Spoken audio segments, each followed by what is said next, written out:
प्रत्येक वेळेस मीच समजून घ्यायचं, कारण मी एक नवरा आहे, घरातील प्रमुख व्यक्ती आहे. आपल्या लग्नाला 15 वर्ष पूर्ण झाल्यात. काय मिळालं 15 वर्षात मला?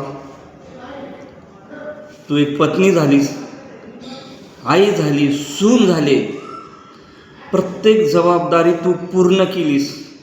पण माझं काय? माझ्या प्रेयसीचं काय? बाहेर गेलोस ऑफिसला तर ते बॉसची कटकट, आणि घरात आलो तर घरातली संपूर्ण कामाची जबाबदारी माझ्यावर. तू जे म्हणाल ते मी करत आलो, तू जे म्हणाल ते मी केलेलं आहेस. कधी नाही म्हटलं नाही. सुट्टीसुद्धा कामात घालवलेले, घरातल्या कामात. 15 वर्ष कसे गेले ते कळलंच नाही आहे. बस रेटतोय.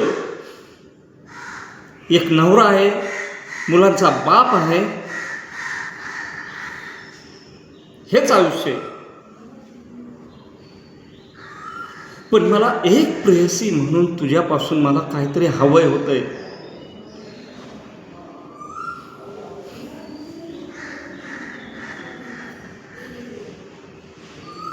थकलोय ग, मी थकलोय.